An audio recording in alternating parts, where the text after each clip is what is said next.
Hey everybody, it's Lori with the Catch a Pocket Podcast, and tonight I bring you episode 49, Grant Boesen from Pretend Friend.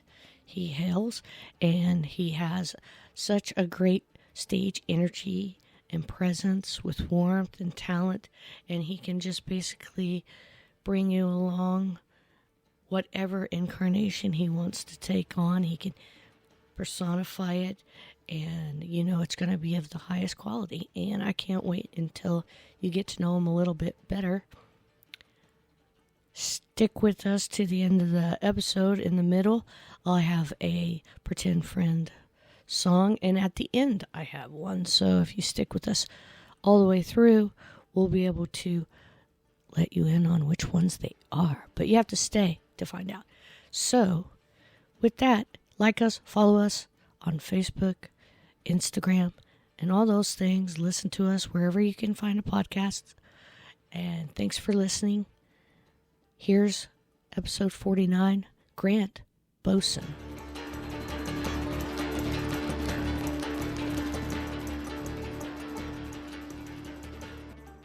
I'm here with Grant Boesen of Pretend Friend. Grant, thanks for coming on the podcast. Thanks for having me, Lori. Yeah, it's really great to have you. You guys are really doing well, your band and everything, and like with Winfield. And did you do Oklahoma this year again?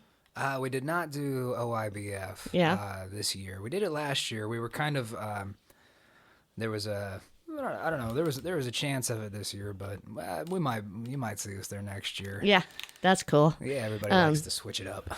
Yeah, they do. It's really great. I'm a Winfield fanatic, so it was really fantastic to see how you've developed in that way. But on the Catch a Pocket podcast, I talk about you. So basically, I just want to know, were you born here in Wichita? I was not. I was born in Birmingham, Alabama. Okay. Mm-hmm. And how long did you live in Alabama? Not long. 9 or 10 months probably, and then my dad took a job in Wichita. Oh, okay. And I grew up in Wichita. All my younger siblings were born here and went to high school here. Did all of I left after high school. I moved to Charleston, South Carolina for a couple of years and went to school, and then I came back to Wichita to finish up school at Wichita State. Okay. In-state tuition was a real thing. I kind of had a financial reckoning. And when you have to pay for yourself, it happens. Yeah, it's funny how that works. Yeah. I mean, the student loans are a funny thing, and the reckoning hit me heavily. Yeah. Okay, so being from Wichita, you said you had siblings. How many siblings do you have? I am the oldest of 4. Okay. I've got 2 younger brothers and a younger sister. Okay, so pretty big family. Yeah. Are your parents still together, or? They are, yeah. Yeah. Actually, it's kind of a funny situation, since I never thought in my adult life that I'd live in the same area as all my siblings, and that we'd all still live pretty close together. Yeah. My sister lives in Brooklyn, New York. Okay. But the rest of us, me and my brothers and my parents, all live within 15 minutes of each other. Oh, so neat. It's kind of fun. I'm an uncle now, and take my responsibilities very seriously. Yeah. So you spoil them and give them noisy toys? Oh, yeah. Yeah. I mean, I've got one niece and a little nephew on the way. Okay. It's pretty cool, though. Yeah. It's fun to. And they live here, so you get to see them? Yeah. Okay. I mean, almost every week. It's a good time. Awesome. Yeah. Okay, so you said you went to college in another state you started, and then you came back, or? I did. I went to. Well, I tried a couple different schools, like summer programs. I was looking into music. Mm-hmm. So you've always liked music? I have. Yeah. Always been interested in music. Uh-huh. My parents, I would say, were, I think, casually musical. And, they were? Yeah, and cool. enjoyed music. Not especially. My mom played piano. Okay. I remember growing up, and my dad had rock and roll records and stuff like right. that. I don't think either of them, other than just for personal enjoyment, I think that was their interest. But they were immensely supportive of me and my siblings growing Pursuing up, music. pursuing it. Oh, wow. That's cool. Yeah, and my grandparents too. My grandparents like paid for lessons for us Nice. for a while, so I was very fortunate in that way. Yeah. So what kind of lessons did you take? I started taking piano lessons when I was 7, and I wanted to play guitar. I was given a radio for my birthday when I was probably 6. Oh, something wow. like 6 Because you or asked 7. for it? I wanted it. Yeah, Yeah, I was really into the radio, and Okay. and I just and I discovered T95 and some of the other Right. radios. Just kind of when you're a kid and you figure out how all that works, and you're just like, whoa, this is way different than all the the 90s country that I listened to in the car with my mom. Right. And Gave a little personality. Yeah. Like your own personality rather than... definitely, just that sort of discovery, and kind of developed a fascination for like rock and roll guitar, Okay. Guns N' Roses type of like guitar solos. Slash. Yeah. So you're totally into that. Did you play the guitar at that point, or? No, actually, I wanted a guitar really badly, and my mom made me take piano lessons for 2 years and learn how to read music before, and then they bought me a guitar for Christmas when I was 9. Okay. And You've been playing ever since? yeah, Really? yeah. Wow, that's really cool. And what kind of guitar did they buy you when you were 9? Was it a little electric guitar, or was it an acoustic guitar? It was a little, I don't know, maybe half scale, maybe 3/4 scale. I forget exactly. A little acoustic guitar from Miles Music. Okay. Yeah, over at So like a real 21st and Woodlawn. music store. Yeah, yeah. Not a first act or anything. No, it was a Samick, I believe. I still have it. You do? I do. I Nice. know. I've it's one of those sentimental sort of things Sure. I've never been able to get rid of. And you shouldn't, probably. It's part of your history. So then you said you went to high school and all school here in Wichita. Did you go to public or private school? I went to Central Christian for Okay. I guess up through middle school, and ended up and graduated from Trinity out east. Okay, great. Trinity, that's cool. So then you got a scholarship then to go to college? I did a summer program at Berkeley in Boston, and kind of a guitar specific one, Oh, wow. just to feel it out. Didn't get any scholarship there. I would say I was very enthusiastic about music, but not particularly, technically skilled. Okay. I was good at some things. I was good at playing along with like rock and roll records and stuff, Right. but I Was that more of a classical based class, or was that more of a like different kind of genre of music when at Berkeley? it was kind of just an all-inclusive guitar sort of thing. It was a lot of there was a lot of theory. There was a lot of like guitar technique. Okay. I was electric guitar, Okay. specifically in that, and that was an interesting experience just to get a feel for that. I realized how little theory I had retained from any of my lessons, Right. and I think when I was a kid, I just never really internalized much of that. I was in it for the fun and playing guitar solos and learning things like that. Yeah. Shredding the chords and stuff Yeah, like that. yeah, and so Cool. that was kind of an interesting realization. Were you singing as well during that time, or I wasn't. I didn't really sing at all until Wow. I went to until probably my freshman year of college. Actually, my senior year of high school, I just kind of joined the choir because they were doing this show and singing an Elvis song, and I'm into Elvis. Yeah, me too. And I just decided I just started showing up to rehearsal. I never really officially joined. I just was there one day, and a bunch of my friends were in the choir, so And I they just were showed welcoming? up. Yeah, I was like, Okay. I'm just here now, and I think the choir director thought that was funny, and so she Cool. let me stay. That's nice. Yeah. Yeah, at least she let you stay and didn't kick you out, I guess. Yeah. I'm forever grateful for that. Yeah. So you said and then you moved and went to college a little bit in South Carolina. Is that what you said? So I enrolled at Belmont University in Nashville and was going to do music business, and then Charleston Southern University in South Carolina ended up offering me much more of a scholarship than anybody else did. Cool. And so I ended up there. Was that in music business as well, or different? That was actually, I think I changed my major like 5 times in 2 years or something. I was in the music school, but I was pretty much there for classical guitar and voice. Okay. Mm-hmm. So you did say you started really being like a singer taught by other people that were really great at singing, right? Yeah, it was an interesting situation. I think it was actually maybe the best situation I could have found myself in, because I was not good enough or competent enough on a theory level to really, or or vocally at all, to be able to make it in a bigger school, right? In a popular school, with a popular music program rigor, that's really competitive. Yeah. I don't think I could have made that. But Charleston Southern, the program they were looking for more people. They were looking for tenors. I was like, I can be a tenor, I think. Yeah. I don't know. Let's try it.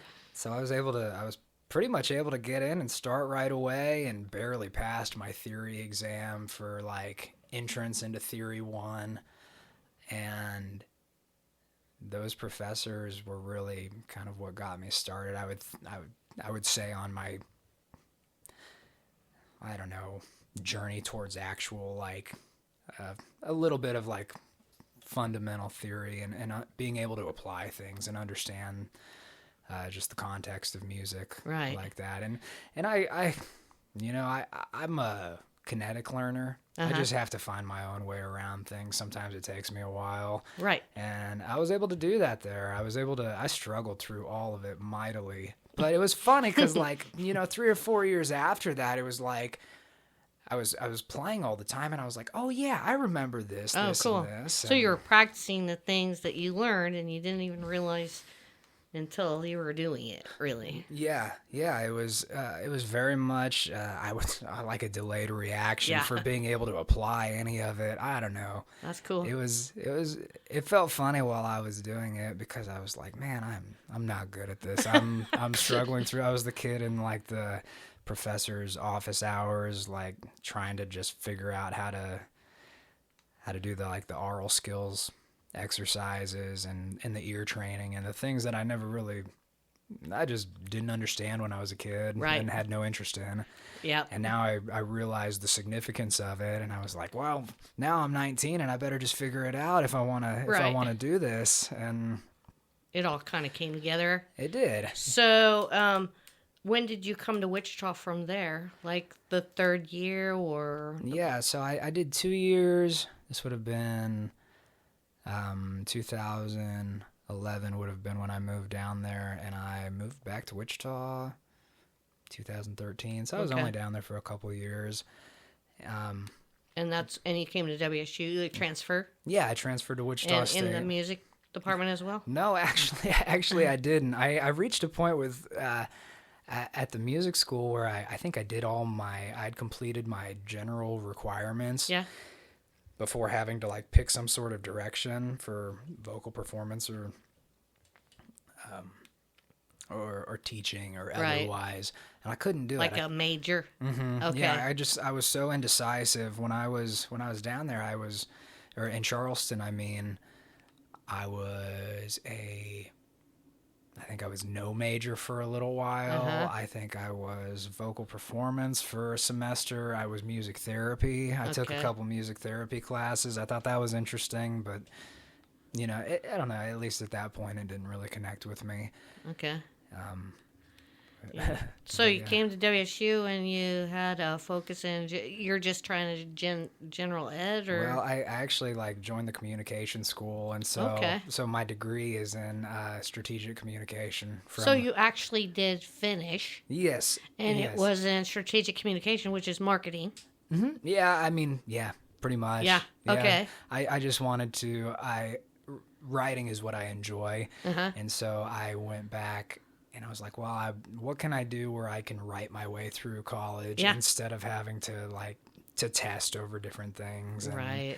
And because that's pretty, I don't know what you would call it, but it's just kind of a high pressure situation when you do a music degree, because you do have to test and as your performance. Your performance is the test. Yeah.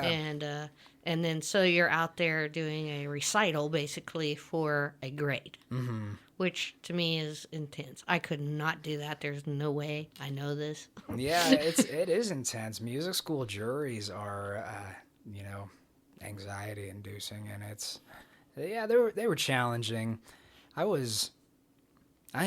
really enjoyed what I was doing when I was in Charleston, and part of me always kind of wonders what would have happened if I stuck around down there. And I think, maybe stayed in more of the classical scene.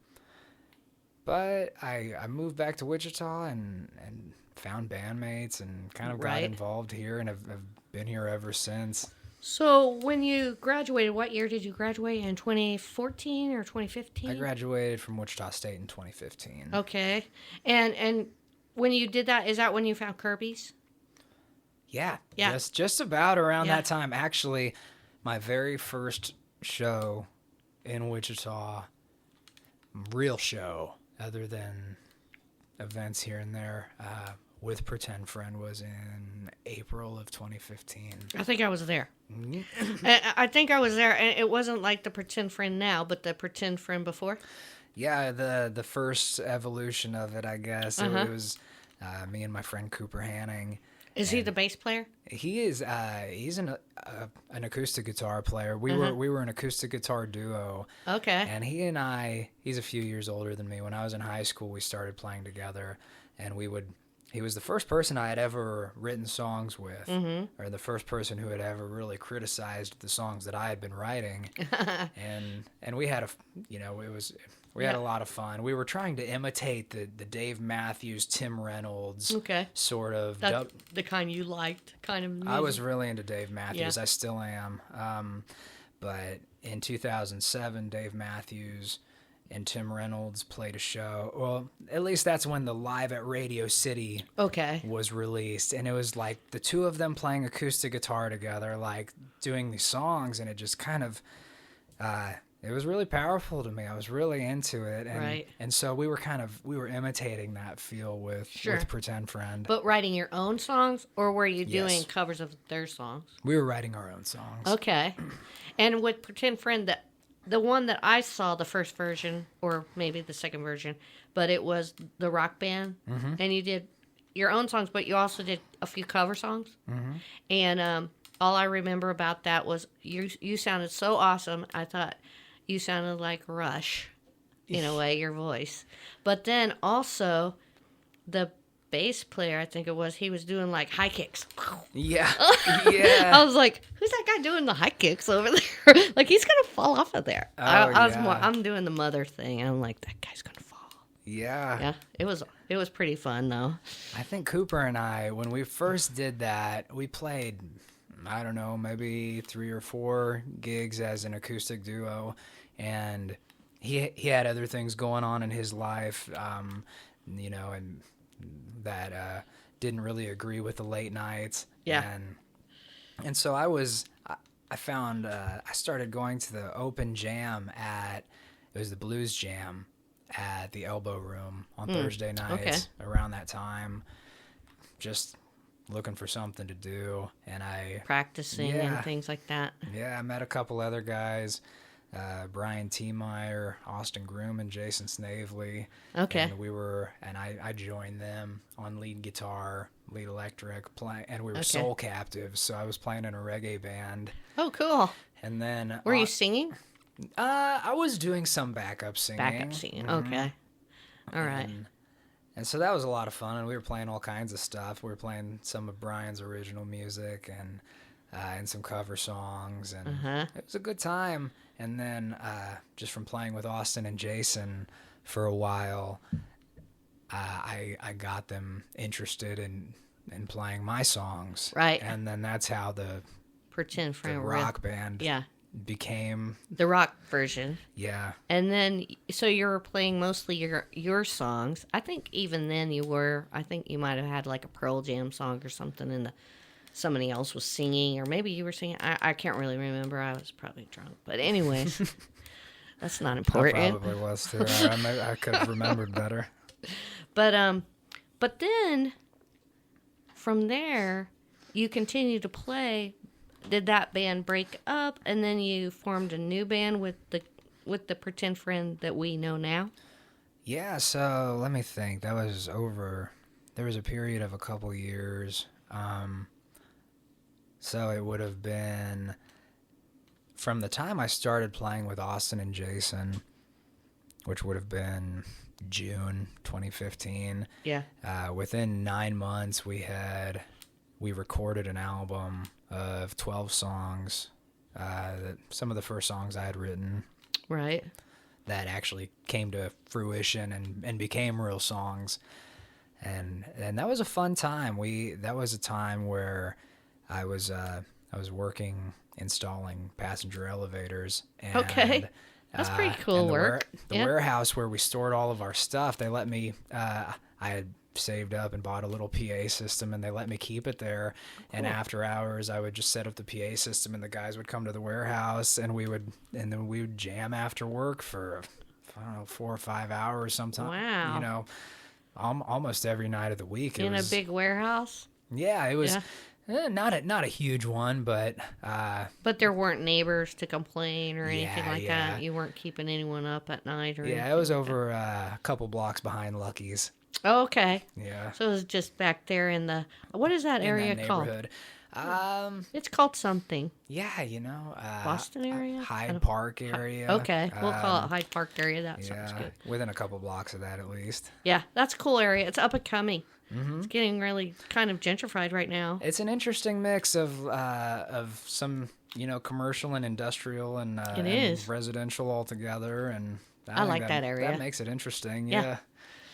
Okay, so then you did that for 2 years?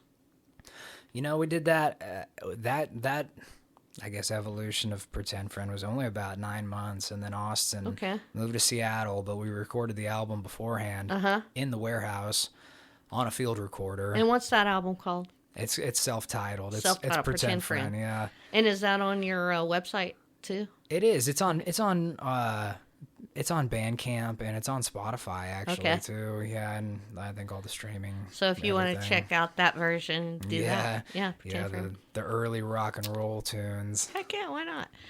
Because you got to see, everyone changes. If you're not changing, then you're not trying. Is the way I always think about it. Because if you just try to stay in, one genre or not learn things, then you're not trying hard enough or whatever.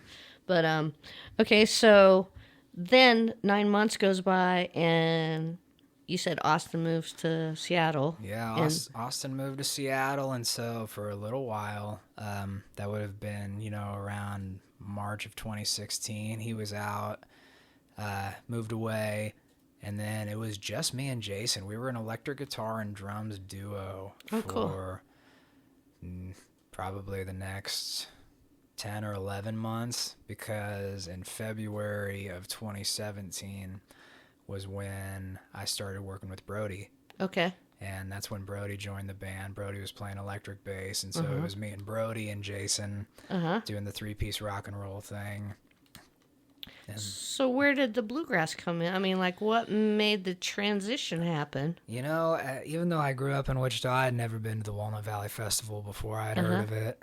And then it was September of 2017. Okay. Evan joined the band. Evan had joined up with us as a lead electric player, so I could play more acoustic. Was he playing guitar? He was. Okay. Yeah, he was playing lead electric guitar. He had joined up with us in July of 2017. Okay. And and Evan and Brody. Evan has gone to Walnut Valley Festival every year of his life. Well, with his mom and everything, right? And Brody has gone forever, you know. Right. And so between the two of them, they were like, we have to go do this. You have to come with us. Let's make some acoustic versions of these songs. And I was like, fine, that's great. You know, I'd written all of them on an acoustic guitar and enjoyed playing it like that. We were just a rock band, and so we played them on electric then. And so we did that, and the campground response was a lot of fun. Right. We played Fine Time and Stage 7, and I think we played Stage 5. And they weren't bluegrass versions, they were just acoustic versions of your rock songs, or did you kind of bluegrassify them?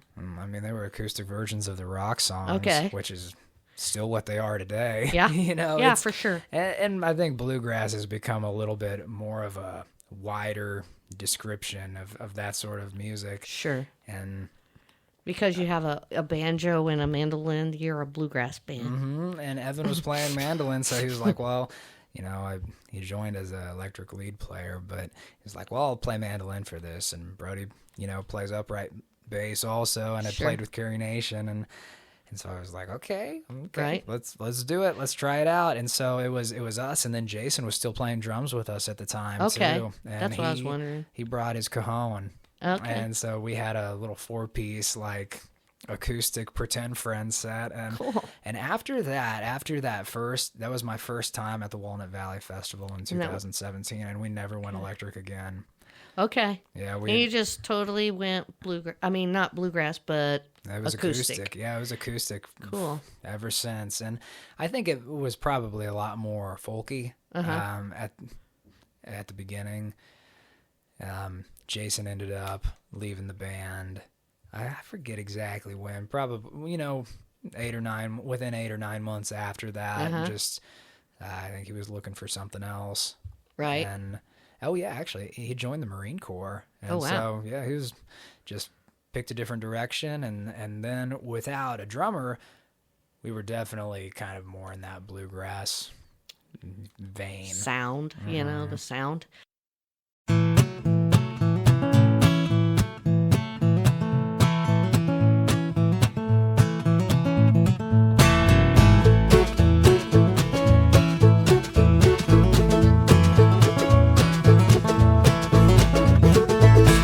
Blonde age, baby, can't you see? I got what I need and it sure ain't free, no.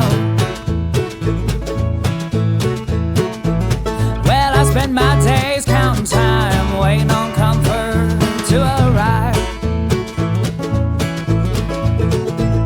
You know, some believe we're a moving picture, others say we're fulfilling scripture. Oh no, I believe in a destination, but I believe in long vacation. Oh well, Jesus was a carpenter, he knew the hammer and nail, that's for sure. So that's my religion, man, I can relate to working long hours on a summer's day. You know, some believe we're a moving picture, others say we're fulfilling scripture. Oh no, I believe in a destination, but I believe in long vacation. Hold yourself upright, leave a natural state of your bones. Work until your back is strong enough to stand alone. Baby, don't stay and wait on the ringing of the phone. Don't you fear wisdom is both a friend and foe. Oh God, I don't wanna know.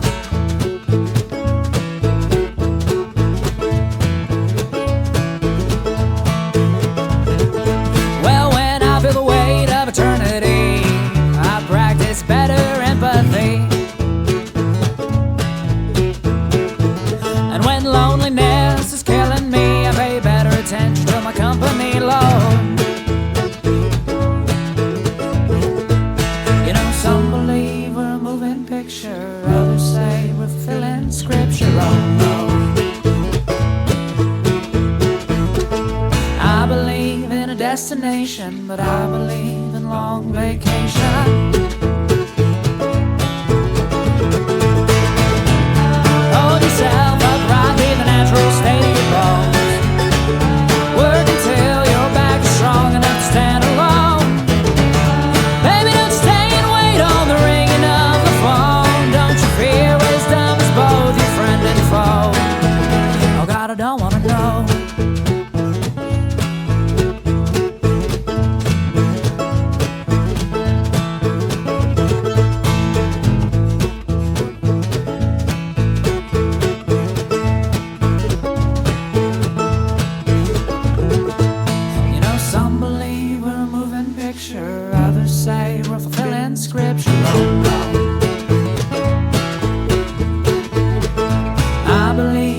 destination, but I believe in long vacation.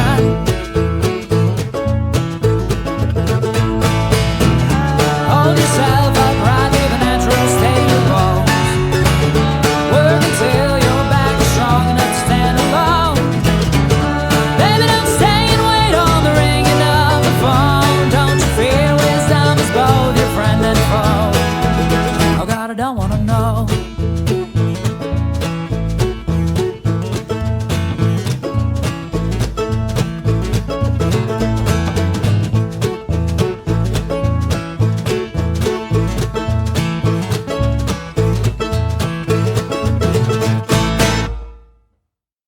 So when did Garrett come about? Was that right away, or did it take a little while before he came around? It was a little while. We had played with him on a number of occasions. The first time we played with Garrett, I believe, was in the first time we played a show, or that Garrett played a show with us, was December of 2019, I think, was when we did Pretend Friend and Friends at Barleycorns, and we had invited Dustin Arbuckle and Rob Lauren and Dennis Harden and Jeremy Blaze and some of the bigger bluegrass player like around town. Yeah, just guys we knew that were blues and bluegrass and just friends of ours who we knew were into the acoustic instrument type of thing. And I don't even know if we were really calling ourselves bluegrass yet. It felt like a stretch. Sometimes it still does. And, yeah, so it's all nominal anyways. But after that, but Garrett played with us at that show, and that was a lot of fun. And so we kind of stayed connected. I had opened for one of Garrett's bands, Herd of the Huntress. Oh, yeah. Great band. Yeah. And so, yeah, there was a couple of different situations I'm trying to remember. And I had opened for one of Dustin's bands playing solo. Okay. And in Emporia, I think. Yeah. And so, yeah, it was fun just kind of getting connected with all of those guys. And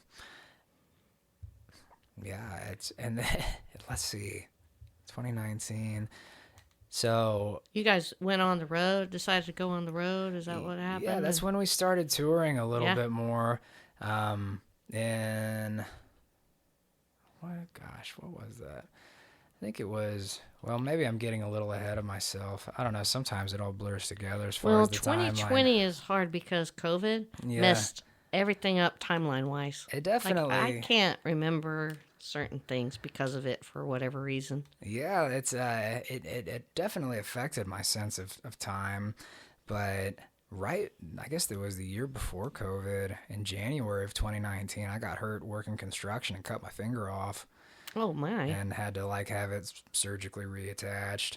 Your pinky? Yeah. Oh, wow. Yeah, on my fret hand. So that was...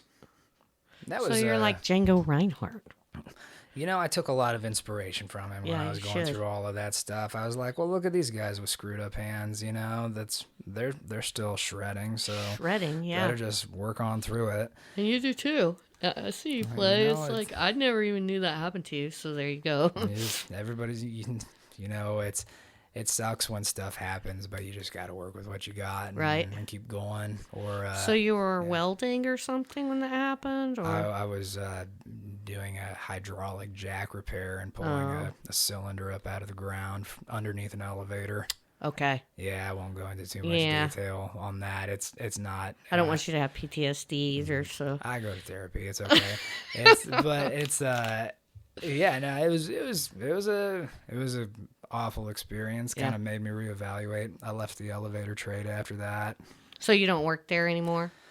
I didn't for about 9 or 10 months, and then I took a job before winter time because I knew we were going to be a little bit slow in the winter. And during that 9 and 10 months, after I had rehabbed my hand, we played a bunch of shows and then started touring a lot more regularly. And does your hand feel okay now, or does it give you problems at all? No, not really. Not too bad? It works differently than my right hand, as I'm sure you can imagine. Really, I just I have the middle joint in my pinky is pretty much fused. But I've got some range of motion on the in joint. So yeah, I don't know. Working with what I got. Yeah, there you go. Yeah. So you're back with the business though, and you decided to go back and you don't do the same kind of things, maybe. I actually I got offered a project management job, and going into the winter, I hadn't had health insurance or dental insurance or anything like that. So I was like, yeah, I'll take this job and go to the dentist and do some of these other things that I should, just check up on. And then COVID happened, 3 months later. Right. And I still had that job, but all of our shows got canceled. So I kind of got lucky there. Yeah. Yeah, definitely. And I'm still there right now. It's kind of an interesting thing. I have sort of a daytime world and a nighttime world right now. Yeah, it's kind of crazy. Yeah, I don't know. Because the playing is, I cannot hardly ever catch you guys because you start playing when it's my bedtime. Yeah. And I'm old. So there's priorities in my life. But like at Winfield, I can totally catch you because I just don't have a job during Winfield. Right. I do what I want. Yeah. That's why I love it. Oh, yeah. Yep. So you guys are back on the road now? Yeah, we are. I mean, we've got a little bit of a break ahead of us. So, over the next month and a half. And So you're also an avid backpacker, aren't you? yeah, that was something I did a lot when I was first going to school, or when I was, I guess, after I'd graduated high school and was looking for something to do. I was like, well, I want to be a backpacking guide, or I want to do something. So I went and got certified as a wilderness first responder. Nice. I think first spring break of college, and did all of that. Was really into it. I'd been backpacking through high school. I had some friends who were You into like nature? It. Yeah. Yeah. Yeah. Do you cowboy camp, or do you actually pack a tent with you? Oh, I mean, it depends on the situation. Yeah. Depends on the weather. Yeah. Always. But I had some friends who were really into it. I think they had both been involved in Boy Scouts or something. I wasn't. But my buddy's dad had all this gear and was willing to teach us how to use it. So I got into rock climbing and backpacking and kind of that whole world of just, I don't know, outdoor recreation. Sure. Still really into it. I don't quite have the time for it that I used to, but I live pretty close to the river and I carry my kayak over there when I can. And so I saw some pictures, like maybe during COVID you took some hikes with your girlfriend and your dog, maybe? Yeah. Okay. Yeah. She's my wife now. Oh, really? And, I didn't even know that. Congratulations. Yeah, thank you. Yeah, I got married. We got married in May of 2022. Oh, nice. So you've been married for over a year. I know. You're not even. Well, you're still newlyweds. That's just 1 year. It's still great times. It's always great times, but it's even greater. Yeah, Kaylin and I have been together for about 6 years. Okay. Yeah, dating for probably 6.5. And okay. Yeah, and so married for 1.5 years. Wow. So that's cool. And so when you go on the road and do things, is that it must be fine because you guys been together so long, It must not be like a strain on the relationship because it just builds it stronger. Yeah, I think there's always situational challenges. Just being alone or whatever. In anything. Yeah. Before I was traveling for music, I would travel for construction jobs. So it was, and that wasn't quite as frequent. But, she understands what I like to do. And she's also pretty adventurous herself. She picked up an art job in Costa Rica. Oh, wow. And decided to go down there for a month and paint a mural. Oh, neat. And so I was like, do your thing. Yeah. So she lets me do my thing. I help her do her thing. We support each other well in that way. So it makes a huge difference in my life being able to maintain a family life and still be able to play music. Right. And having, all of my my siblings and my parents and, Yeah. and Kaylin's parents also close to home. They live here too. Yeah, they do. Oh, okay. Yeah, So you've got quite a large full family range here. Yeah, I got a pretty good village. Yeah, you do. Yeah, So makes it you easy to got- find somebody to feed the cat and dog. That's right. In case you want to go to Costa Rica just to see the picture that she painted or mural. That's cool. So you're gonna go back on the road on the 23rd with Pretend Friend, and that's the full band. Yeah. And from there, you're gonna do a little winter tour. Yeah, so I think a lot of what we have planned, at least through the first part of next year, we're probably going to do, 3 to 5 day runs, just mostly focusing on kind of our Midwest corridor. Mm-hmm. And it's towns we've been to before and places where we've developed a little bit more of a following and that are, That's always just nicer. more than and more playing fun to go 3 back people. to. Yeah. And so, just kind of building fan bases and these different places and just going back and seeing a lot of friends. Yeah. So There's it's one fun. thing about bands I always find, and that's when you first see them play, they might sound good and everything, but after they go out on tour and play live, they come back and they sound like a totally different band. Split Lip Rayfield always would go on tour and come back and I'd be like, whoa, they're like leveling up. Mm-hmm. Yeah. And you guys, I noticed the same exact thing. Like, you left, you sounded great, you came back, and it was like a whole nother level of Pretend Friend. There's definitely something to be said for just that sort of focused time spent. Mm-hmm. Time spent together. Being in a band is like being married. Yeah. When you're doing it like that, and just getting better at music and everything you're doing, just doing it every day. Getting to know what the others do and Yeah. what can work and what doesn't work. Learning how to listen better, learning how to communicate better. Same thing, yeah. It's just kind of all of that together. Finding new influence for me, finding a lot of new influence in bluegrass and the tradition of it. And recently I've been getting really into old time fiddle music and Okay.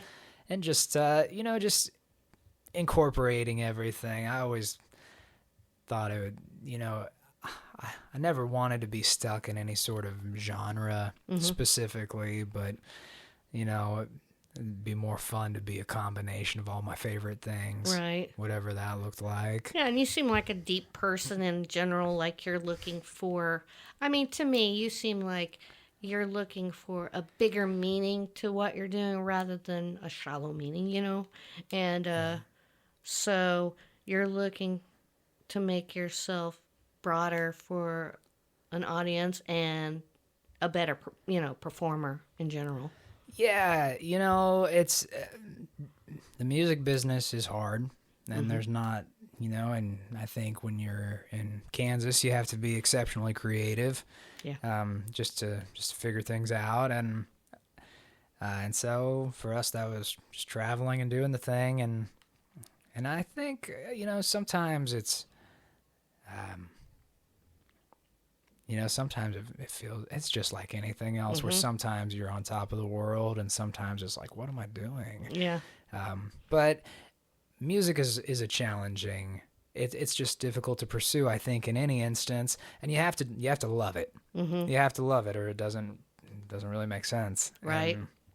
And so for me, I do love it and I do it for myself. I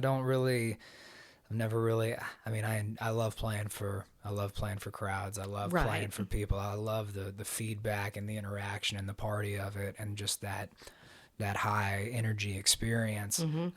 But as far as like the day-to-day of it, I do it just for me. Yeah. And so it's not hard. Right. It's something I'm not a habitual person. I just like have my little obsessions of things that I spend all my time doing. Yep. And music is one of those things. Music is one of those things. Do you have any other things that you just obsess about that no one would know? Gosh, lately, not really. I've had different phases of I'm into running. I've got a little bit of a foot injury right now. I get really into running, and then I overdo it and hurt myself. And then I gotta take a little break, and then I'll, in a month I'll do it again. Yeah. And Get that runner's high. Yeah. Yeah. So I enjoy that, and actually just kind of preparing myself to start trying to bake sourdough bread. So I've got for the something winter. to do at home in the winter. Yeah. That's really nice to have a nice fresh loaf of bread that you made yourself. Yeah, and my wife is really into it, so I'm like, She's brownie she's points. a cook too. Well, yeah, I think both of us are. She's a lot more artistic with hers. But yeah, both of us make food at the house, Cool. and she's a lot more skilled at it. But I'm pretty good at scrambled eggs. Yeah. All right. And soon enough, Hey, man. sourdough bread. Yep. You know it. You just have to be patient and have, after a few loaves of ruined bread, you get it right. That's what Yeah. I find. I did the same thing. I have a sourdough. I have a starter in my refrigerator right now. that Oh, I feed awesome. every week. Just keep it going when I don't want to bake in the summer because it makes the house all hot and stuff. But it's delicious, and I know people that bake theirs all summer long, and I'm always like, "Can I have a piece?" Yeah. Because I'm not baking. But all right. Well, this is the part of the podcast where I ask you a story of inspiration that you'd like to share. Do you have? It can be a saying someone told you, or something you just saw, or it can just be you telling an inspirational thing to me and the audience. Ooh. I always, when I do think of things that are inspirational, it's always at the oddest times when it just when it's not going to serve anybody else. And that's when you write a song, right? Yeah. Yep. It's 3 a.m. again. Yeah. Oh, you know what? There's a something I've taken a lot of inspiration from. There's a John Craigie song called "Dissecting the Bird," and I don't want to misquote it. It's maybe I'll just sing it because I'll remember it better. But it's like something along the lines of, "Oh, you're doing it wrong, dissecting the bird, trying to find the song. It's a miracle that you're here at all." And that just kind of struck me as it's so easy to overthink things. And I think in our society now, we just there's just so much information and so much chaos happening in the world and just awful and terrible things. Right. And trying to reckon with that and maintain some sort of local sense. Mm-hmm. Where it's I can't believe that's happening over there. What the hell? Right. But I'm here, and I have to be myself and maintain what's going on, Right. And be focused on my community because I can do something here, Right. and and just trying not to get distracted by things that can make something just too much. Yep. Why dissect the bird? Just let the magic of anything exist. And, Yeah, that's so cool. yeah. It's true. And, you have to, I agree with that 100% because we're inundated with so much stimulus. It's you do have to kind of get a little peace of mind. And that's what it spoke to me, at least. Yeah. Yeah. So, just to wrap up, what's your tour going to be you're going to start the 23rd in Tulsa. You're going to play a few, how long? Actually, that one's going to be kind of an out and back. So until the end of January, we're kind of just giving a little bit of space. I think we might do some stuff locally. We'll be at Central Standard Brewing on Tuesdays. That's our Wichita home. Mm-hmm. And I think between myself and the other guys, we'll all be involved in a variety of other things. Sure. At least with Pretend Friend right now. For me, I'm focused on we recorded new music this last July. I'm focused on finishing up that sort of production process, and hopefully in the next couple months have something, Do you to show engineer for it. for yourself, or do you have a place that does the production and mastering and engineering and all that? Oh, we've got somebody who's doing that Yeah. for us. Yeah, I think I act mostly as a project manager, just kind of making sure everything is moving along and making sure that I am providing what everybody needs from me, and just kind of coordinating artwork. Need somebody for all these different Reaching out to jobs. people, asking things, and Yeah, that just kind of thing. keeping it going, and I'm doing a lot of booking right now too. And just, I think. Are you writing too? Always. Always Yeah, writing? Always writing. Yeah. That's my middle of the night activity. So you work in the day. Mm-hmm. When do you sleep? I I mean, you play in the evening, you work in the day. When do you and you write songs in the middle of the night? So I've always had kind of a weird sleep schedule. I just, gosh, I don't want to make myself sound undisciplined, but Yeah. I just kind of, I spent so much of pretty much all of my 20s, up early yeah, in the morning on, whether for landscaping or construction jobs. And now I have a little bit of flexibility, so I think I've never, I just didn't sleep more than 5 hours a night through most of my 20s, probably. Just didn't really need to. you didn't feel like you were getting wore down. Well, I felt that way. I just also had this sort of like kind of, I don't know, this sort of excitement, I think, inside of me, or, just get an idea and not be able to let it go. Just, had to scratch the itch, and, and just kind of, and with music, I think it's been easy for me to like relax discipline on anything. But since I started writing songs, it just became a really important expression for me in a therapeutic sense, and Sure. just being able to take all of these ideas and thoughts that I had, that I maybe was not able to reconcile for myself, but I could put them in a box if I wrote a song for it, and I could compartmentalize that and separate it. And I think I've been doing that since I was probably 15. So Okay. And that was kind of what started me into it. It was just like, at the very beginning, working with my buddy Cooper and like kind of realizing what I could do for myself with the process. Mm-hmm.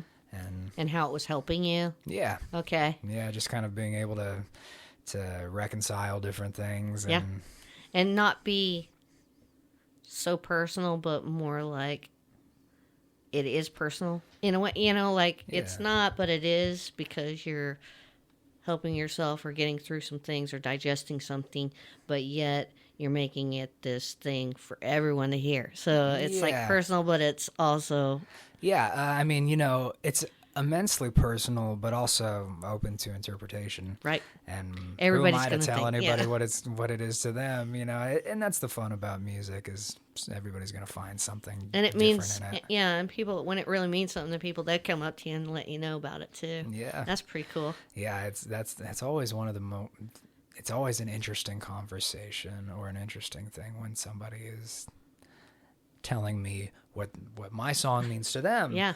Because more often than not, it has It's nothing to nothing. do with whatever my original feelings are. And I also, sometimes I enjoy writing from somebody else's perspective. Yeah. I'm writing about the way I feel that somebody else is feeling. Right. And so just kind of being able to separate that from myself, I think it allows for, a lot of flexibility. It's Yeah. all input and output. Yeah. And it's therapeutic, like you said. It's digesting information and getting a reaction and getting like an instant reaction. So dopamine hit a little bit probably. Well, I love what you guys are doing. I think I want you to become a big star. Thank you. I just do. I think you guys have the potential to just like leave Wichita, but always come back because you're so, good of people. Your whole band is like nice guys that I think even if you became big stars, you'd still, be cool people and stay level-headed.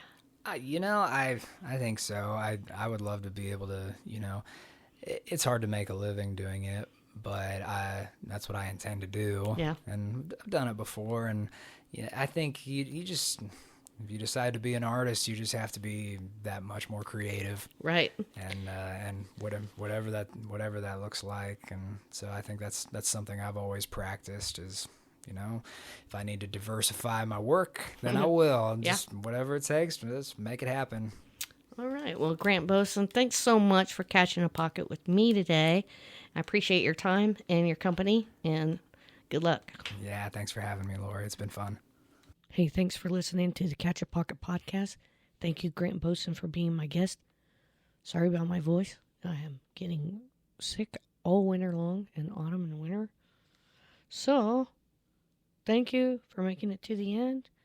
That last song in the middle was Moving Pictures from the Unnatural Currents album. That was released in May 2019. And then I'm going to leave you off with Drink Till We Dance from the same album, Unnatural Currents, from May 2019. See you guys next time. 1, 2, 1, 2, 3.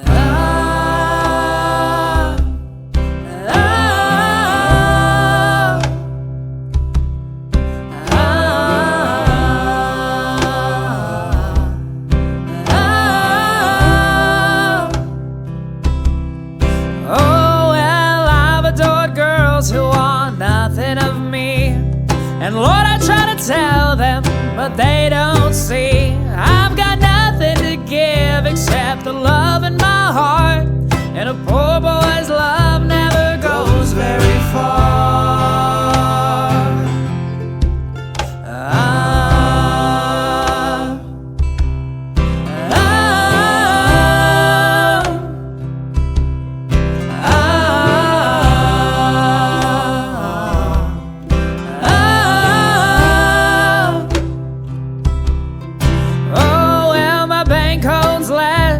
And the money I owe, but I keep myself on that narrow road. And if I could afford it, I'd always play for free.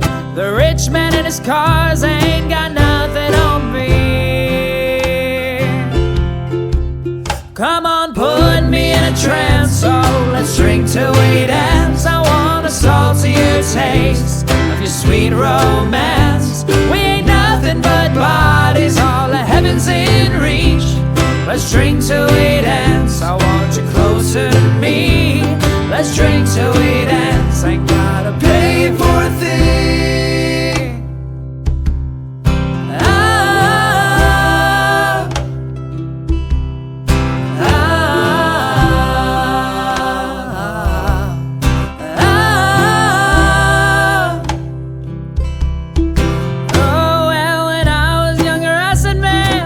Slowing down, and soon enough my friends didn't want me around. Don't you know freedom is abrasive to those who ain't free, and the curse of all your freedom is to be lonely.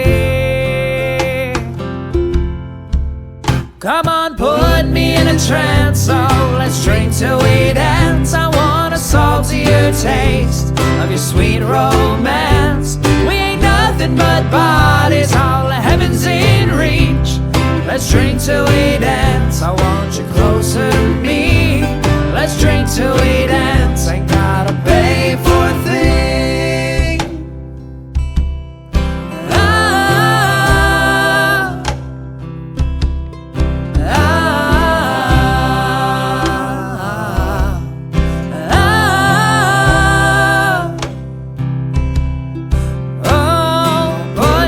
Trance, so let's drink till we dance. I want a saltier taste of your sweet romance. We ain't nothing but bodies, all the heavens in reach. Let's drink till we dance, I want you closer to me. Let's drink till we dance, ain't gotta pay for a thing. 1, 2, 3. Mama put me in a trance, so let's drink till we dance. I want a saltier taste of your sweet romance. We ain't nothing but bodies, all Let's drink till we dance. I